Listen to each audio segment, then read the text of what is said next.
Boa tarde, boa noite galera, tudo bem? Bom, estamos aqui começando a nossa 12ª semana aí de aula de Engenharia de Software 1, dos cursos aí de Sistemas de Informação, né, Tecnologia e a Computação, bacharelado aqui do IFE de São João da Boa Vista, dando continuidade, na verdade, ao conteúdo da última semana, em que nós aprofundamos quanto a UML, né, a linguagem de modelagem unificada, o porquê se modelar, e focamos principalmente em como trabalhar com o diagrama de casos de uso, que talvez seja o principal diagrama proposto por essa linguagem, porque ele nos apresenta aí um padrão notacional para representar os requisitos funcionais do ponto de vista de funcionalidades em que os nossos usuários vão estar utilizando, né? Então, a partir disso, a gente tem que aprofundar esse diagrama, porque ele sozinho não é nada. É muito importante que todos os casos de uso existam documentações que detalham os seus fluxos principal e alternativos, e também a partir desse diagrama a gente conseguir estimar em horas quanto que a gente demoraria ali para desenvolver um determinado sistema. E a partir do momento que a gente tem as horas, a gente consegue, a partir do nosso preço da hora, dar um orçamento, né? Então essa aula eu acho fundamental do ponto de vista aí de engenharia de software, porque a gente consolida ali uma das maiores dificuldades que a gente tem, que é exatamente determinar o preço dos produtos que a gente vai estar desenvolvendo, né? Então o foco da aula de hoje é exatamente esse, é trabalhar aí com a documentação de casos de uso e a estimativa de esforços. Aqui pensam que esforço significa horas de trabalho por pontos de caso de uso. Portanto, nós utilizaremos aí os casos de uso como entrada nessa técnica aí para que a gente consiga fazer estimativa. Mais uma vez reforço que essa aula ela é independente de processo, seja tradicional ou ágil.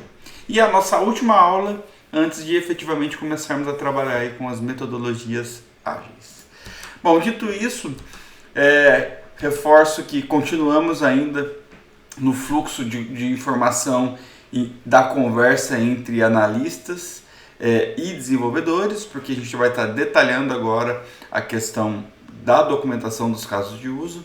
Então é a especificações funcionais, vamos dizer assim, mas também agora a gente vai começar a entrar nessa questão de estimativa de custos, a partir da estimativa de esforço por ponto de caso de uso. Então nessa aula nós vamos trabalhar com as duas vertentes, tanto nessa parte aqui de baixo, quanto dando um apoio aqui para o gerente numa questão de determinar o preço do produto que a gente vai estar desenvolvendo. Requisitos, eu acredito que já esteja bem claro, né? Os requisitos funcionais, eles representam as especificações técnicas, as funcionalidades que o nosso sistema vai estar desenvolvendo.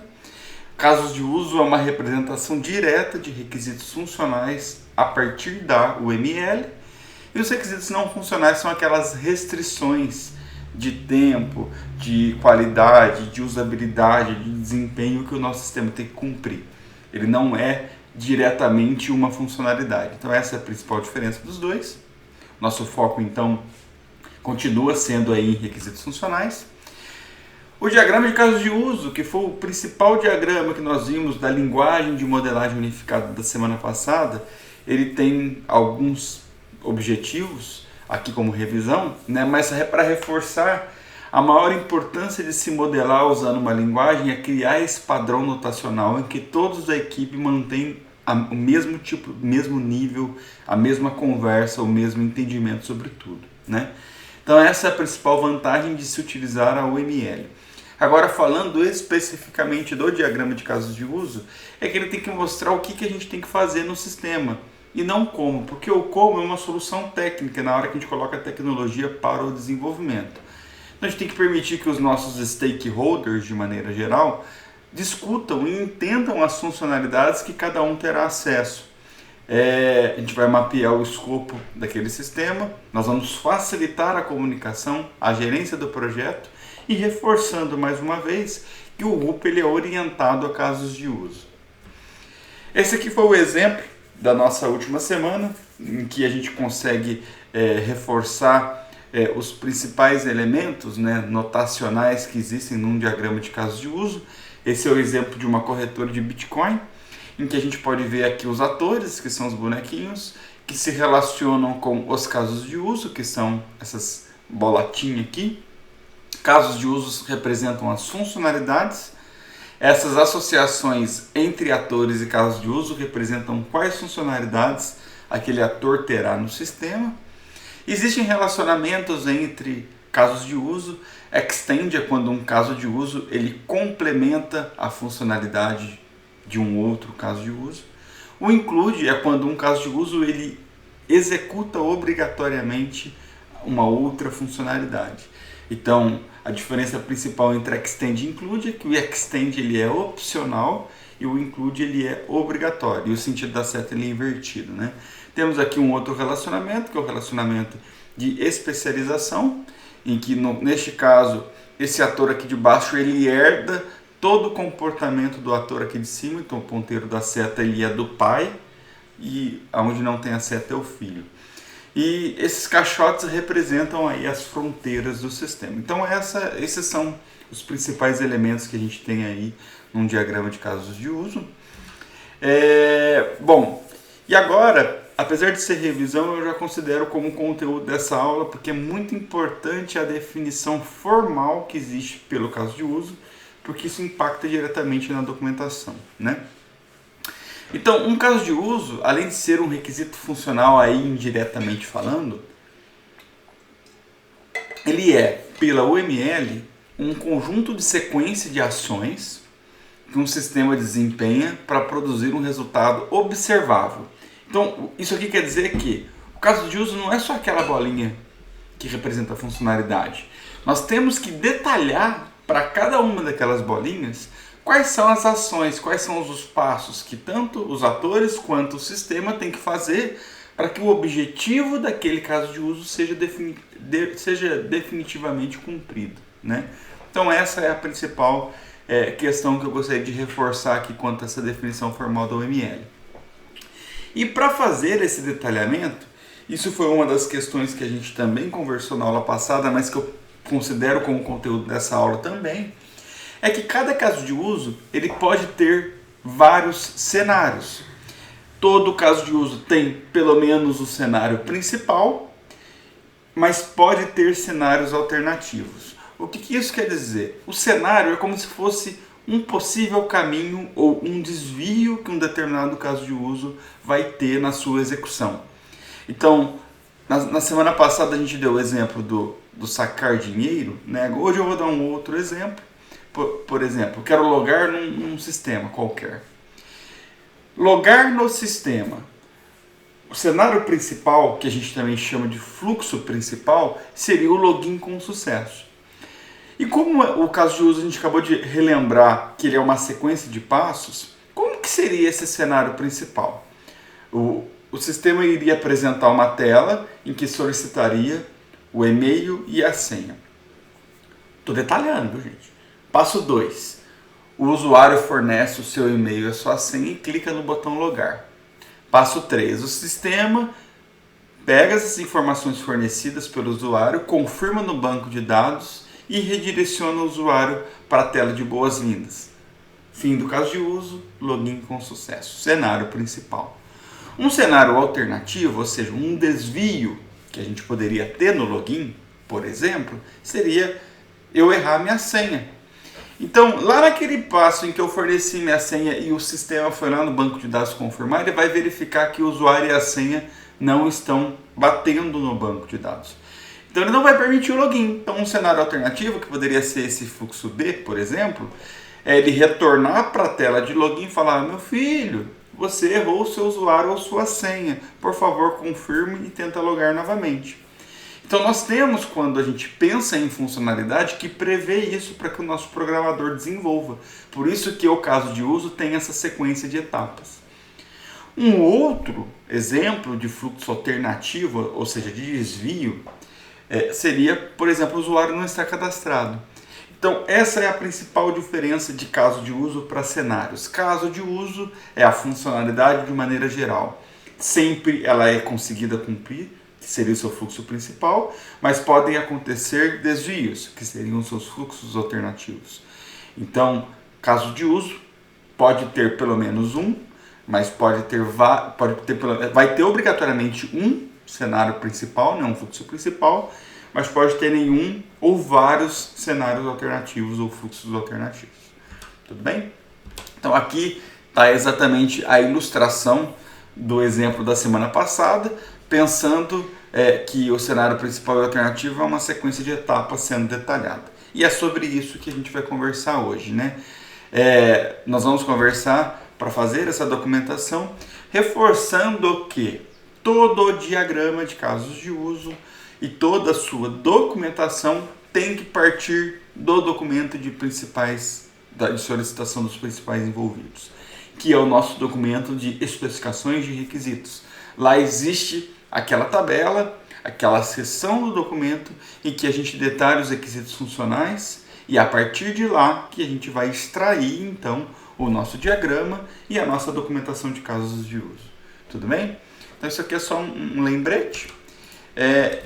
E falando então da nossa documentação de casos de uso, ela é bem tranquila, mas já quero deixar claro desde já que não existe um padrão na indústria, nem na literatura. Cada empresa trabalha de uma forma quanto à sua documentação, dependendo da metodologia, né, do processo de desenvolvimento, pode existir uma adaptação. O importante é que cada documento tenha pelo menos um diagrama para representar os atores, os seus respectivos casos de uso, as interações entre eles, e cada caso de uso tenha ali a sua documentação do fluxo principal e dos fluxos alternativos. Então essas são as principais questões ali que a gente tem que ter para fazer uma documentação de casos de uso. Bom, peraí, só um minutinho. Bom, retornando à gravação, e não vou editar, tá? A campainha tocou, fui atender. E estávamos conversando aqui sobre a documentação de casos de uso. Então não existe aquele padrão, mas existe aí um certo modelo, algumas recomendações ali de itens que a gente tem que documentar para cada caso de uso. E a gente vai conversar sobre isso. Então cada caso de uso, ou seja, cada balatinha daquela que a gente tem no diagrama, nós vamos ter que colocar o nome do caso de uso, uma breve descrição de qual é o propósito dele, qual é o ator que diretamente aciona aquele caso de uso, quais são as pré-condições, quais são os fluxos principal e alternativos, que é o que a gente estava falando do cenário principal e cenários alternativos, qual é a pós-condição, existe alguma regra de negócio específica a ser cumprida e um protótipo de interface. Eu não preciso nem falar para vocês que a próxima atividade do projeto é exatamente fazer a documentação desses casos de uso para o projeto prático de engenharia de software. Então é muito importante que vocês entendam isso. Tá? Bom, pré-condição são questões que têm que ser cumpridas antes que um determinado caso de uso ele seja executado. Então, por exemplo, vamos supor que nós estamos falando aí de uma funcionalidade em que, eu tenho aqui um caso de uso que a gente vai fazer o gerenciamento de usuários de uma biblioteca, tanto que a gente pode ver que o bibliotecário ele é o principal ator. A pré-condição dele é que esse usuário já esteja autenticado no sistema com o perfil de bibliotecário. Então, vocês entendem que para executar essa funcionalidade, a gente precisa ter algumas regras estabelecidas para que a gente consiga cumprir. Então, esta é a ideia da pré-condição. Ele não faz parte do nosso fluxo de nenhum dos cenários daquele caso de uso. Tudo bem? Fluxo principal, eu acredito que já esteja claro, principalmente porque nós já discutimos na semana passada e já demos um exemplo, mas é tudo a partir da definição formal da UML, em que fala que um caso de uso é uma sequência de passos que tem que ser cumprida para se fornecer um produto, né? Algo palpável, de valor tangível para o nosso ator. O que eu estou querendo dizer é que, quando a gente tem um caso de uso, a gente vai ter que detalhar na sua documentação qual que é a sequência de etapas do nosso ator e do nosso sistema. Então percebam aqui um exemplo mais claro. Eu estou aqui com um caso de uso genérico de cadastrar o usuário, só para vocês entenderem. Então, primeiro passo, olha que a gente tem que definir passo 1, passo 2, passo 3, até o último passo, que vai ser o fim do caso de uso. Nós temos que fazer assim. E além disso, a gente tem que definir se aquele passo ele é do ator ou se ele é do sistema, né? Então, olha que legal. Para cadastrar, primeiro passo, o ator ele vai selecionar a opção cadastrar usuário. A partir dessa escolha, o sistema vai responder no passo 2, apresentando um formulário para entrada de dados, em que são solicitados o nome, o tipo de acesso, o RG e a senha. Aí o passo 3, o usuário vai preencher. Passo 4, o sistema vai fazer a validação e verificação dos campos, vai atualizar no banco de dados e vai encerrar o caso de uso. Então é dessa forma que a gente faz a documentação. Percebam então que no fluxo principal, que é essa sequência de passos, eu consigo atingir o objetivo principal daquele caso de uso, que nesse caso é o cadastro. Então o fluxo principal significa que o cadastro foi realizado com sucesso. Sempre vai ser assim, em fluxos principais devemos detalhar uma sequência de etapas em que a gente consegue cumprir o objetivo daquele caso de uso. Tudo bem? Fluxos alternativos já representam as exceções, os desvios, aqueles cenários que a gente tem que ter situações de contorno em relação ao fluxo principal. Então, por exemplo, lá naquele exemplo do login, o cenário, a gente tinha lá o cenário da senha está errada, um outro cenário do usuário não está cadastrado.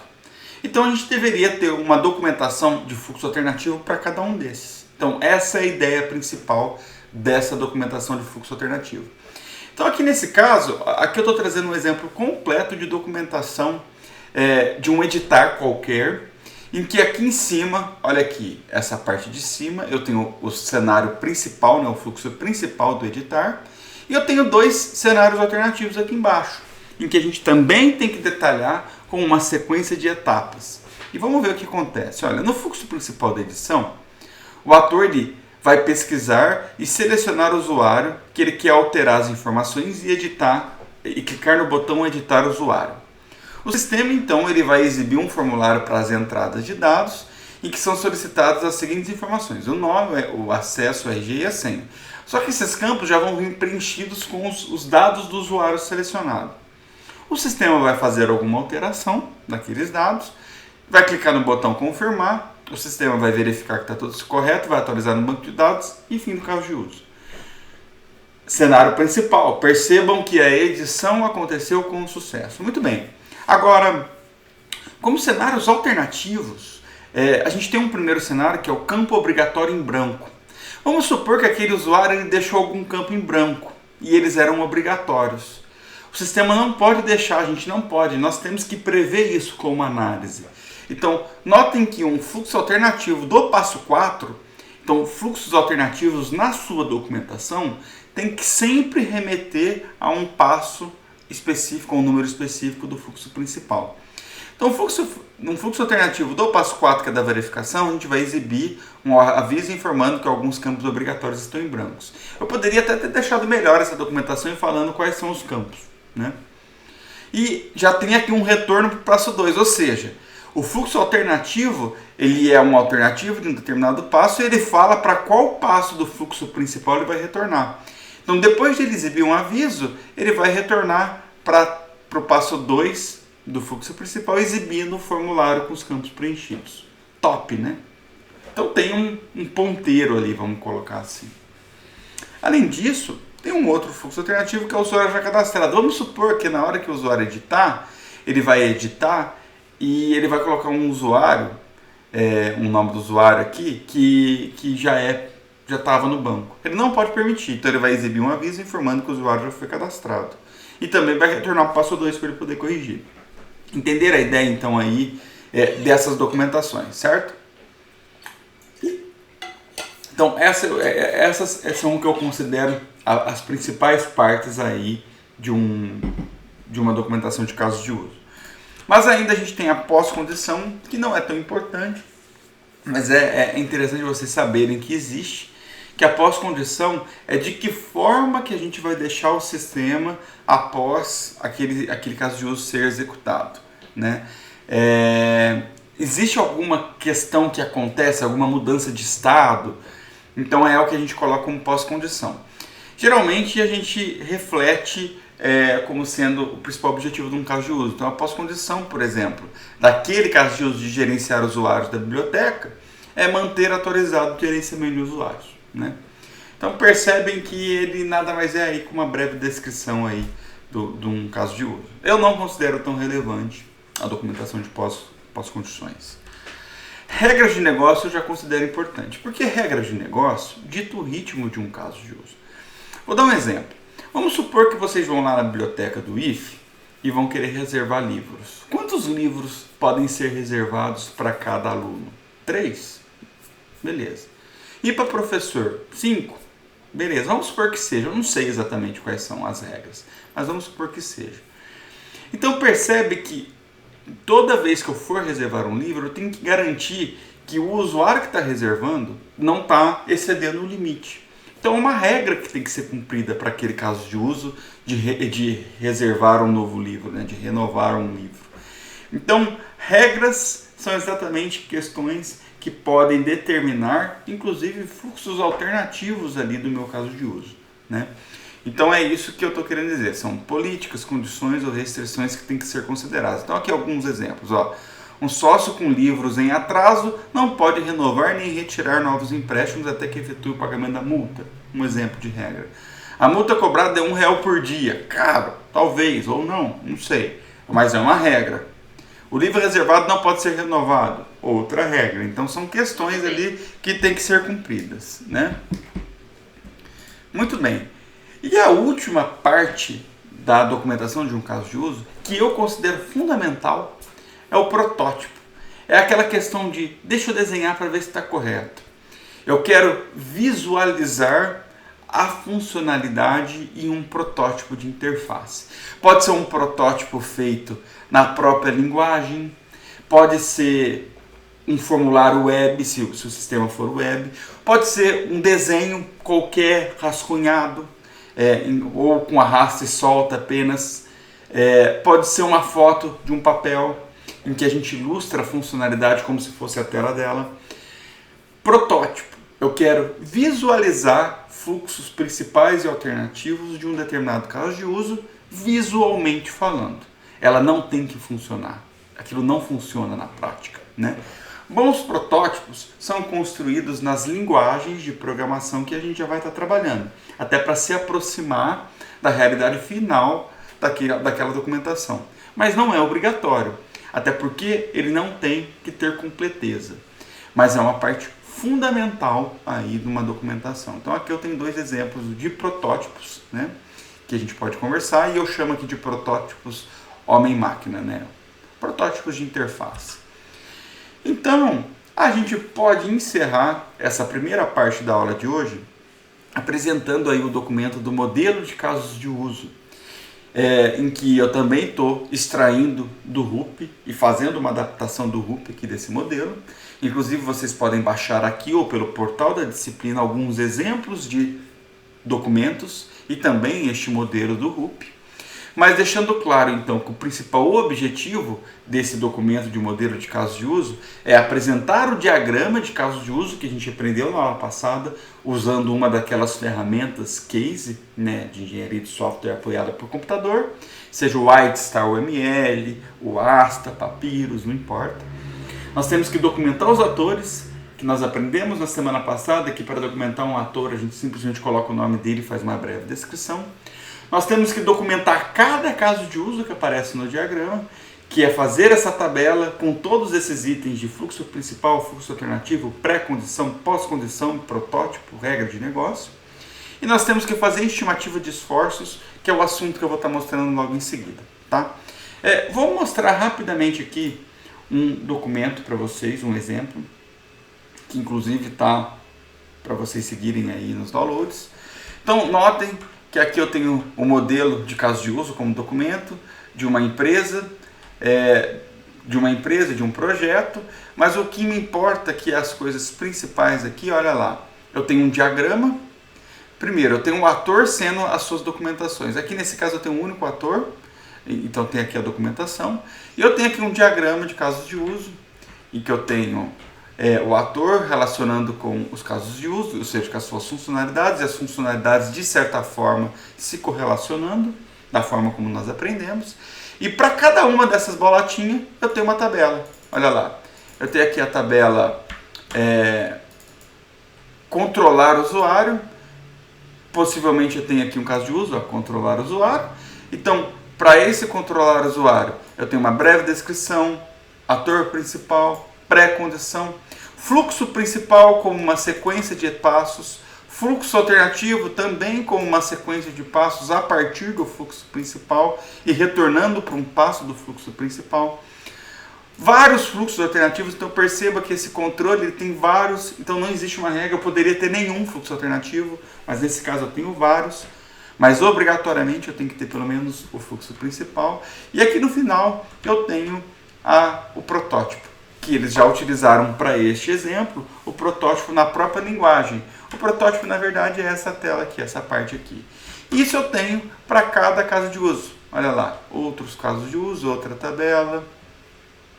Criar usuário, como é a criação de usuário, outra tabela, outro protótipo.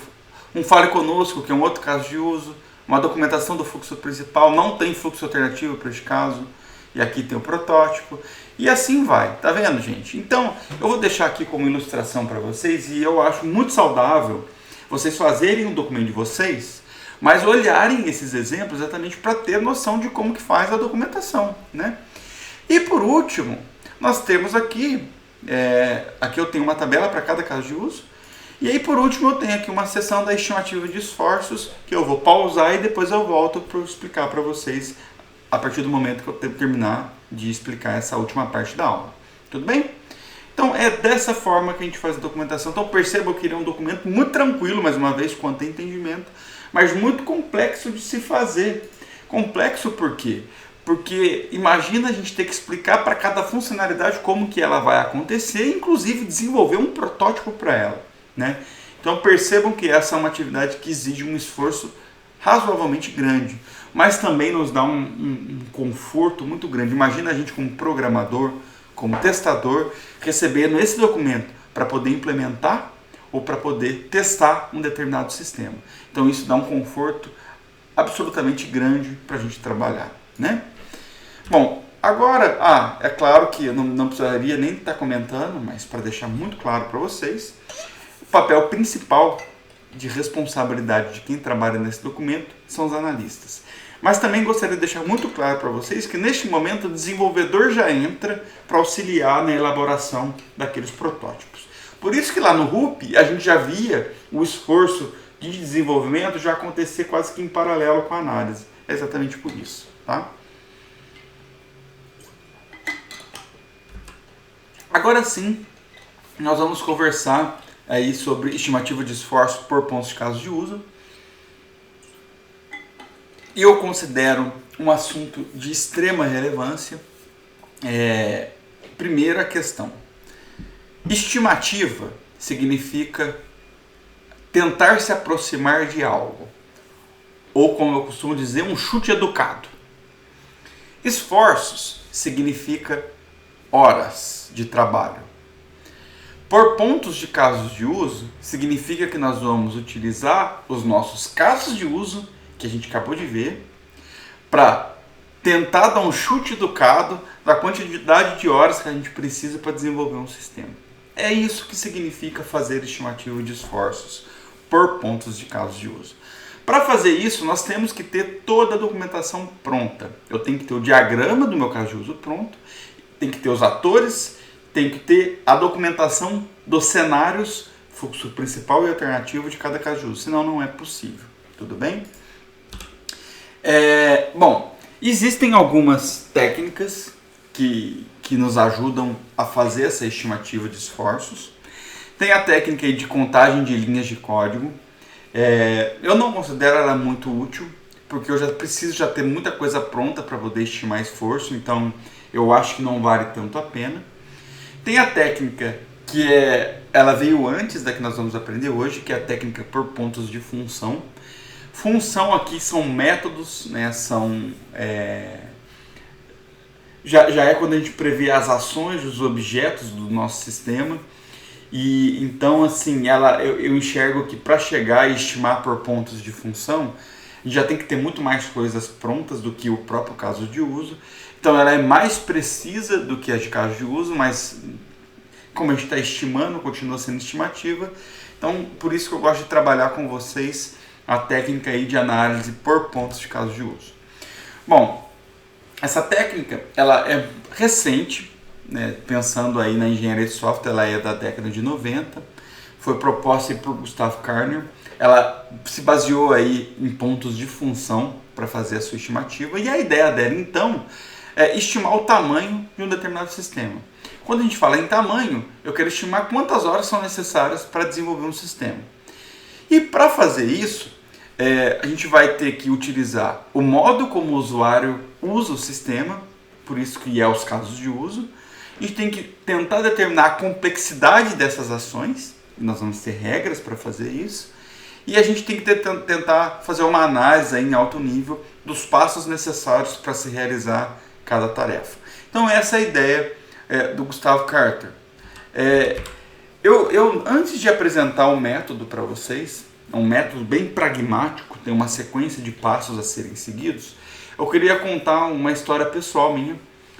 Quando eu fui fazer meu mestrado lá no ITA, a gente conseguiu trabalhar num projeto da Agência Nacional de Águas, um projeto muito grande, que garantiu aí a bolsa de muita gente.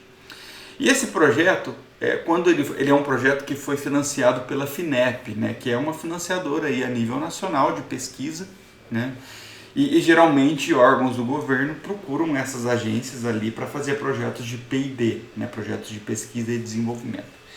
E quando eu fui trabalhar lá no meu mestrado, esse projeto da Agência Nacional de Águas, que era para fazer ali uma estação meteorológica e um sistema para controlar as estações meteorológicas que seriam implantadas lá na Bacia Amazônica, para tentar acompanhar como que eram as mudanças climatológicas e também hidrológicas da região, principalmente para avisar a população ribeirinha caso alguma coisa acontecesse.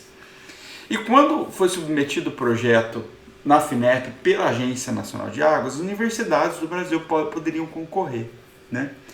E eu me lembro que quando abriu o projeto, meu orientador do mestrado, ele reuniu um grupo de alunos em que foi feito ali um trabalho para tentar, né, o que era pedido nesse edital, que se desse um valor para o projeto e falasse quanto tempo que demoraria para conseguir entregar o projeto. E é claro que tem uma justificativa de tudo isso. E ele lá, com a parceria da fundação que existe dentro do ITA, ele conseguiu, junto com esse grupo de alunos, concorrer com outras universidades. Então, só para vocês terem noção, eu participei disso, né, nesse grupo, mas concorreu. Então estava o ITA, estava a Unicamp, estava a USP, a Federal do Rio Grande do Sul, Federal do Pernambuco, e eu não me lembro o outro que estava, não me lembro. E nós ganhamos, o ITA ganhou.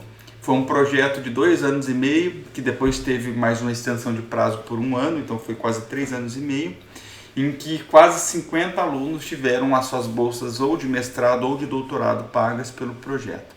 E um projeto de R$1,5 milhão de reais. Então não é um projeto pequeno, perceberam? E o mais legal é que a justificativa da gente ter ganho o projeto perante a Agência Nacional de Águas é que de todas as universidades que tinham entregue, a única que usou uma técnica formal para justificar a quantidade de horas e o valor foi a gente. E lá nós usamos a estimativa de esforço por ponto de caso de uso. É claro que a gente teve que fazer todo um trabalho para fazer uma estimativa do diagrama, para tentar enxergar os cenários e aplicar essa técnica que eu vou mostrar para vocês, mas não importa. Esse trabalho aí que durou ali aproximadamente 1 mês, ele nos permitiu aí 3 anos aí de pesquisa e desenvolvimento, com bolsas para todo mundo. Então, assim, nem foi a proposta mais barata, mas pela forma como a gente apresentou a solução, o orçamento, a quantidade de horas, a gente acabou ganhando o projeto. E a gente usou exatamente essa técnica. Então, assim, eu tenho um carinho muito grande por isso, porque isso me garantiu aí o meu mestrado e a minha entrada, inclusive, para o doutorado lá no ITA, né?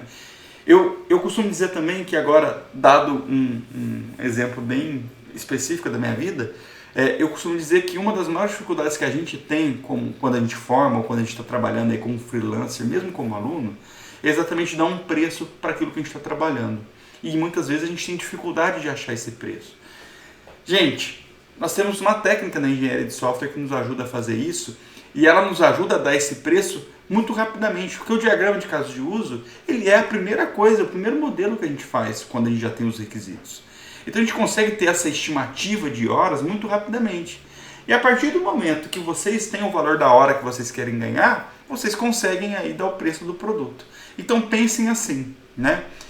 Não preciso também deixar claro que para o projeto prático de engenharia de software que a gente está trabalhando, vocês vão ter que estimar o esforço. Então vocês vão chegar agora no final do modelo de casos de uso desse documento que eu acabei de mostrar para vocês e fazer a aplicação dessa técnica exatamente para a gente ver quanto que custaria esse projeto que vocês estão pensando. Claro que ele não está superfaturado porque a gente teve algumas regras para deixar o escopo menor, mas vocês já vão aprender a aplicar isso aí num projeto que vocês estão trabalhando, um real, né, vamos dizer assim, com pegada de inovação. Bom, então dito isso, nós precisamos utilizar para aplicar a técnica a documentação do caso de uso pronta. Então o diagrama e os cenários de cada caso de uso bem determinados. Então existem alguns passos. O primeiro passo é determinar se os nossos atores são simples, médios ou complexos. E a gente chama aqui o passo 1 como calcular o peso não ajustado dos atores. Não ajustado que a gente vai ajustar ainda considerando alguns fatores externos, que vai ficar muito claro. Então, por enquanto, a gente está pensando apenas no sistema. Então, para determinar se o meu ator ele é simples, médio ou complexo, a primeira coisa que eu tenho que saber é o que significa um ator simples, o que significa um ator médio e o que significa um ator complexo. Você já sabe o que são atores. Se aquele ator ele é a vovozinha do Breno, é uma pessoa que tem dificuldade, é um usuário, é uma pessoa que vai usar o nosso sistema, a gente fala que ele é complexo. Então todo ator que representa pessoas, usuários, são atores complexos. Se o nosso ator representa um sistema que eu estou trocando informação, então, por exemplo, vamos supor que eu estou fazendo um e-commerce e a partir de um CEP eu quero buscar um endereço. Obviamente, eu não vou fazer toda a base de endereços do meu e-commerce, eu vou consumir o sistema dos Correios. Então, eu vou interoperar com outro sistema, do Correio, por exemplo. Então, o ator Correios, né, o sistema do Correios, ele é um ator do meu sistema. Então, ele vai ser um ator médio, porque ele é a nível de sistema trocando informação com o sistema que eu estou desenvolvendo. Agora, se eu vou trabalhar ali com plotar um gráfico, lançar um evento no Google Calendar, ou seja, eu estou trabalhando a baixo nível de API de programação, a gente chama que aquele ator ele é simples. Por quê? Porque é muito mais fácil você pensar de que forma que vai conversar com uma API do que com um outro sistema, do que com a vovozinha do Breno. Então, quando você coloca um usuário, que a gente tem que prever tudo que ele pode fazer no nosso sistema, é muito mais complexo. Por isso que ele é mais complexo aqui, ele é o ator complexo. Feito isso e tendo tido este entendimento, atores simples têm peso 1, atores médios têm peso 2 e atores complexos têm peso 3. Isso pela proposta da estimativa de esforços que o Gustavo Karner nos apresentou e a gente está apenas seguindo isso. Tudo bem? Então, sabendo disso, vamos supor que, então, qual é o objetivo desse passo? Eu vou quantificar quantos atores eu tenho simples, quantos atores eu tenho médio, quantos atores eu tenho que é complexo. Então, no nosso exemplo aqui, eu tenho 0 simples, 0 médios e 4 complexos. Aí, para calcular o peso não ajustado dos atores, eu multiplico o peso do meu ator pela quantidade que eu tenho de simples. Então, 1 vezes 0 é 0, 2 vezes 0 é 0. para médio. Agora para complexo, 3 vezes 4, 12. Faça um somatório aqui, 0 mais 0 mais 12, deu 12. Então o peso não ajustado dos atores é 12 e eu vou guardar essa informação. Esse é o primeiro passo. Quando a gente identifica se o meu ator é simples, médio ou complexo, quantifico quantos tem, multiplico pelo peso, faço somatório e determino ali o peso não ajustado dos meus atores. Beleza. Feito isso, o próximo passo é calcular o peso não ajustado dos meus casos de uso. E da mesma forma dos atores, a gente vai ter casos de uso simples, que agora tem peso 5, casos de uso médio, que agora tem peso 10, e casos de uso complexos, que agora tem peso 15. E como que eu sei se se um caso de uso é simples, médio ou complexo? Lembra os cenários? Pois bem, os cenários, quanto mais cenários eu tenho num caso de uso, mais difícil é o seu desenvolvimento, mais complexo ele é. Então, Gustav Karner, ele propôs que, se eu tiver até 3 cenários, incluindo 3, ou seja, cenário principal 1 e 2 alternativos, até 3, ele é simples. Se eu tiver de 4 a 7, ou seja, 1 para o cenário principal e mais 3 alternativos, ou mais 6 alternativos, dando no máximo 7, eu vou ter um caso de uso médio. E se eu tiver acima de 7, ou seja, um alternativo e mais 7, um principal mais 7 alternativos, ele é complexo. Então, na prática, eu tenho que simplesmente, uma vez bem documentado meus casos de uso, eu tenho que quantificar quantos cenários ele tem, somando o principal e os alternativos. Se for até 3, incluindo 3, ele é simples. Se for de 4 a 7, ele é médio. Se for acima de 7, ou seja, 8 ou mais, ele é complexo. Então tá aqui. Transação significa que é o sinônimo aqui de cenários. Então, uma vez que a gente entendeu como determinar se um caso de uso, um use case, se ele é simples, médio ou complexo, eu consigo calcular o peso não ajustado para ele, da mesma forma que a gente faz para os nossos atores. Então, vamos supor que eu tenho 7 casos de uso simples, 13 casos de uso médio e 3 casos de uso complexo.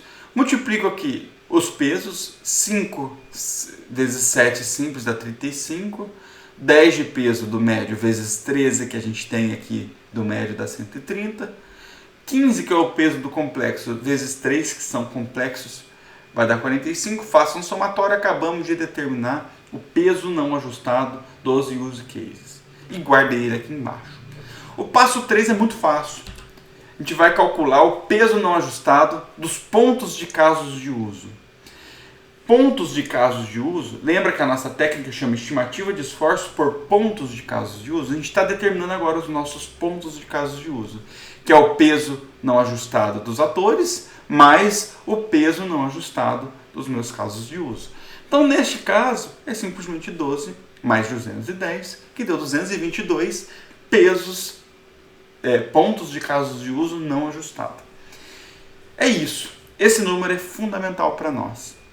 Qual é o problema? O problema é que a gente tem que ajustar esse cara, mas ajustar é fácil. Então vamos ajustar ele. Podemos ajustar, segundo Gustav Karner, com 2 propostas. E ambas são baseadas aí na técnica de funções, por pontos de funções. Nós temos aqui os fatores técnicos, que são aqueles que consideram os requisitos não funcionais da minha aplicação, que podem impactar no meu desenvolvimento. Então, por exemplo, se eu estou trabalhando com um sistema que é distribuído, que eu tenho que ter múltiplos processadores aí para trabalhar, isso é muito mais complexo se eu for com um único processador. E isso é um requisito não funcional. Lembra da definição de requisitos não funcionais? Então, nós vamos ajustar os nossos pontos de caso de uso considerando os requisitos não funcionais, ou seja, considerando a nossa aplicação em si. Além disso, nós também temos que ajustar considerando o ambiente. Ou seja, nós temos que ajustar considerando as pessoas envolvidas. Por exemplo, qualquer sistema que a gente colocar para ser desenvolvido por uma equipe nova, que está sendo formada, por exemplo, vocês que estão sendo formados, vocês vão ter mais dificuldade do que eu colocar aquele mesmo sistema numa software house que está há 10 anos no mercado, que já tem um processo bem definido, que tem líderes experientes. Então o ambiente com que aquele sistema vai ser desenvolvido influencia. Então por isso que a gente vai calcular aqui com os fatores técnicos e fatores ambientais. Então, fatores técnicos. Beber uma água aqui. O nosso objetivo é calcular o que a gente chama aqui de T-factor, ou fator técnico, porque depois a gente vai calcular a complexidade técnica. Então, existem 13 fatores. Fator 1, pensando o quão distribuído é aquele sistema. Fator 2, pensando quanto ao tempo de resposta de um sistema. Fator 3, pensando quanto à eficiência. Fator 4, processamento complexo. E assim vai indo. Código reutilizável, facilidade de instalação, facilidade de uso, portabilidade, ou seja, funcionar em vários outros sistemas, facilidade de mudança, concorrência, recursos de segurança, ser acessível por terceiros ou se necessita de treinamentos especiais. Cada um desses fatores tem um peso que o Gustavo Carter determinou. Por exemplo, o fato de existir portabilidade tem um peso 2. Quanto mais portabilidade o meu sistema tiver, mais complexo é, ele tem um peso 2. Agora a facilidade de uso ele já tem um peso pequenininho, é peso meio. Mesmo tendo que existir aí muita facilidade de uso, isso vai interferir menos em relação à portabilidade. Isso significa esse peso para cada um desses fatores. E o que a gente tem que fazer então para determinar o fator técnico de um sistema? Nós vamos dar uma nota, nós vamos dar um valor para cada um desses fatores com base no sistema que a gente vai estar desenvolvendo. E essa nota vai de 0 a 5. 0, eu estou pouco preocupado com aquele fator. 5, eu estou muito preocupado. E eu vou variar isso de 0 a 5 com números inteiros. Então, por exemplo, e isso daí eu estou chamando de influência. Então, dado aqueles mesmos 13 fatores técnicos, com os pesos, e esses pesos não mudam, a gente vai vir preencher a influência, que vai ser de 0 a 5. Então eu vou colocar aqui, está preenchido. 1, 3, 3, 3. Estou nada preocupado com reutilizável, 0, 0. Portabilidade 0. Facilidade de uso 5. Várias coisas aqui que são 0. Não importa, tem coisa que a gente não se preocupa. Se o nosso cliente não levantou, se os nossos stakeholders não identificaram aquelas necessidades, a gente não tem que se preocupar com isso no cálculo aqui do fator técnico.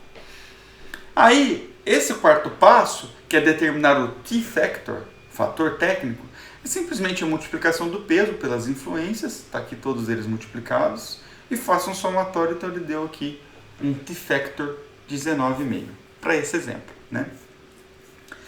Muito bem, uma vez determinado o T-factor, a gente pode ir no passo 5, que é calcular a complexidade técnica. O que o Gustavo Carter ele fez? Eu não estou aqui com o propósito de explicar detalhadamente a fórmula, mas vocês precisam entender a ideia. Ele criou uma fórmula, que ele chamou de fórmula de complexidade técnica, que é dependente do T-factor que leva em conta aqueles 13 fatores técnicos. Mas ele falou o seguinte, que independente daqueles 13 fatores, todo sistema tem uma complexidade a mais de 0,6. Imagina que o 1 é o 100%, então ele tem uma complexidade a mais de 0,6.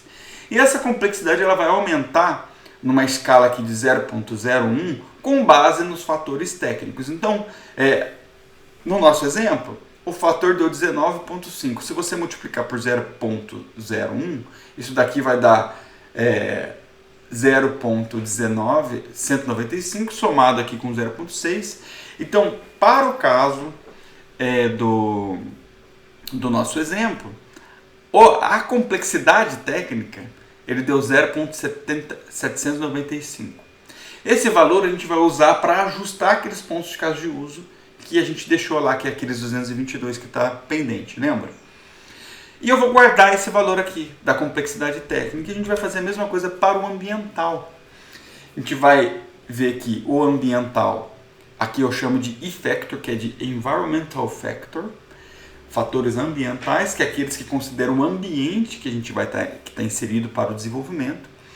Existem agora 8 fatores ambientais. Perceba, tem familiaridade com algum processo? A equipe ela conhece o processo de desenvolvimento? A equipe tem experiência com aquela aplicação? Por exemplo, vamos supor que é um sistema web e a gente continua desenvolvendo web. Temos experiência ou não? A equipe tem experiência com orientação a objeto? Existem analistas experientes na equipe? A equipe encontra-se motivada? Os requisitos não mudam? Os desenvolvedores trabalham meio expediente ou não? A linguagem está trabalhando uma linguagem nova, difícil ou não? E tem os pesos. Então tem cada um desses fatores, da mesma forma que tinha para os anteriores, eles vão ter um peso diferente. E percebam aqui uma coisa muito interessante. Apareceram 2 fatores ambientais que são negativos. Porque ser meio expediente tem que influenciar de maneira negativa. Então por isso ele é negativo. Ter uma linguagem de programação tem que influenciar de maneira negativa. Então por isso que ele tem um peso negativo. E também, da mesma forma do outro, esses pesos eles não mudam e a gente tem que analisar o ambiente que aquele sistema nosso está inserido e nós vamos determinar a influência, determinar um valor de 0 a 5 para cada um desses fatores. Então está aqui o exemplo. Temos aqui os meus fatores que não mudam, com os pesos que não mudam, as influências a gente determina e a gente multiplica isso e faz o somatório para encontrar o nosso effector. O effector, para esse exemplo preenchido, percebam que eu coloquei 0 em alguns lugares, aqui simplesmente é título de ilustração. Ele deu um número. Só que o effector, quanto maior, melhor é, concordam? Se eu tenho muita familiaridade com o RUP, se eu tenho muita experiência, se eu estou muito motivado, tenho bastante analistas experientes, o effector ele tem que agilizar o nosso desenvolvimento. Ele só não vai agilizar nos casos que estão aqui negativos. Então por isso que, para Gustavo Kartner, o passo 7, para calcular a complexidade ambiental, ele está falando assim, olha, você tem uma complexidade muito grande. No pior caso, ela vai multiplicar por 140%, ou seja, por 1,4. Mas ela vai diminuir esses 1,4 com base no fator ambiental, porque quanto maior, melhor para nós. E ela vai diminuir aqui numa base de 0,03. Por que isso? Por questão daquelas... aquilo que eu já comentei com vocês das engenharias de software experimental. Com base em vários experimentos, ele achou aqui um fator determinante para eles. Inclusive, existem várias pesquisas de mestrado e doutorado que tentam melhorar essa fórmula. Tá? Nosso propósito aqui não é esse, a gente vai simplesmente usar a ideia. E aplicado aqui no exemplo, estamos substituindo 26 aqui, multiplicando por 0,03, na hora que a gente soma. Então, na verdade, a soma diminuiu o valor de 1,4 para 0,62. E a gente acabou de calcular aqui o fator ambiental. Qual é a influência do ambiente nesse sistema que a gente vai estar desenvolvendo. E lembra que a gente tinha 222 pontos de caso de uso não ajustado. Nós tínhamos 0,795 como a complexidade técnica e agora a gente tem o 0,66 quanto à complexidade ambiental. Então nós podemos usar a complexidade ambiental e a complexidade técnica para ajustar. De que forma? Simplesmente multiplicando. A gente multiplica quantos pontos de caso de uso não ajustado eu tinha pela minha complexidade técnica, pela minha complexidade ambiental, e aí a gente encontrou o que a gente chama, a nossa unidade é pontos de casos de uso. Então, para esse exemplo aqui, deu 109, sempre arredondando para baixo, pontos de casos de uso. Beleza, e para que serve isso? Porra, a gente acabou de encontrar a informação mais importante, que é quantos pontos de casos de uso aquele sistema nosso tem, considerando complexidade de atores, de casos de uso, porque nós quantificamos os cenários, considerando os fatores técnicos e fatores ambientais. A gente chegou nesse número.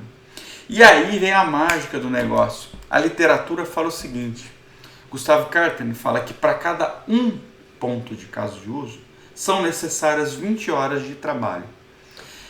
Então, a gente simplesmente multiplica o 109, que a gente acabou de achar no nosso exemplo, por 20, que é 20 horas para cada um. E para esse exemplo aqui, tem aí 2.118 horas. Porra, fantástico, né? Então a gente acabou de criar uma técnica que tem só 9 passos para encontrar um número que a gente chama de pontos de casos de uso. Para cada ponto de caso de uso a gente considera aí o valor vezes 20, que é um valor recomendado de horas de trabalho, e a gente consegue determinar quantas horas de trabalho a gente tem. Se você tem o valor da sua hora, estou chutando aqui que o valor da minha hora é R$50, só a título de ilustração, você consegue dar o preço do seu projeto. Então, para esse exemplo, se fosse R$50, ótimo, a gente estaria ganhando aí R$109 mil, né? É claro que para a nossa realidade que está começando, a nossa hora não se aproxima disso, nossa hora é de 10 a 20 reais, então seria um ajuste aí em relação a esse valor. Mas não importa, o que importa é que essa é a quantidade de horas para trabalho, né, de desenvolvimento. Vale destacar que na estimativa de um projeto, além do desenvolvimento, a gente precisa de treinamento, de infraestrutura, de comprar licença, de horas de desenvolvimento. Então não se iludam, quando vocês forem fazer uma estimativa de um projeto maior, de uma parceria que envolva outros recursos, essa técnica ela é focada para o desenvolvimento e não para essas outras questões. Então vocês não podem perder isso de vista. Tudo bem? E fechando a aula, existem aqui, um parceiro meu, Caio, ele fez 2 publicações com o meu orientador de como aplicar essa técnica aí em sistemas aviônicos e como mensurar e adaptar a técnica aí do Gustavo Carter para ser para qualquer tipo de sistema, não só de software, né? Inclusive foi a tese de mestrado dele, eu acompanhei isso, a gente morava junto em República nessa época, inclusive. Então a gente poderia aplicar essa técnica do Gustavo Carter usando uma planilha, mas ele disponibilizou em uma ferramenta um protótipo dela, não é a versão final, que daria para a gente utilizar, que está aqui, vocês conseguem fazer o download dela, eu vou mostrar ela rapidamente para vocês aqui. Está aqui, ó. Então essa ferramenta, você simplesmente consegue inserir atores simples, médio e complexo. Vou colocar aqui ator 1 como sendo simples, ator 2 como sendo médio, um ator 3 como sendo complexo. Consigo, é claro que para falar se é simples, médio ou complexo a gente tem que aplicar o que o Gustavo Carter nos determinou. Consigo criar os casos de uso, um use case 1 que tem até 3 cenários, então ele é simples, um use case 2 que tem de 4 a 7, então ele é médio, e um use case 3 que tem 8 ou mais cenários, que ele é complexo.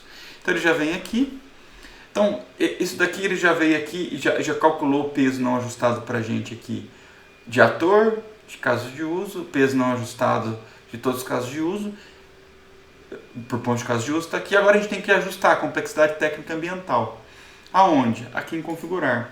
Então em configurar, notem que você tem os fatores técnicos e ambientais, que são aqueles 13 fatores técnicos e aqueles 8 fatores ambientais. Esse peso a gente não muda, o que a gente muda são essas relevâncias, mas para cada um deles vocês conseguem vir aqui preenchendo, tá vendo? Vocês vêm preenchendo, que era de 0 a 5. Preenchendo aqui.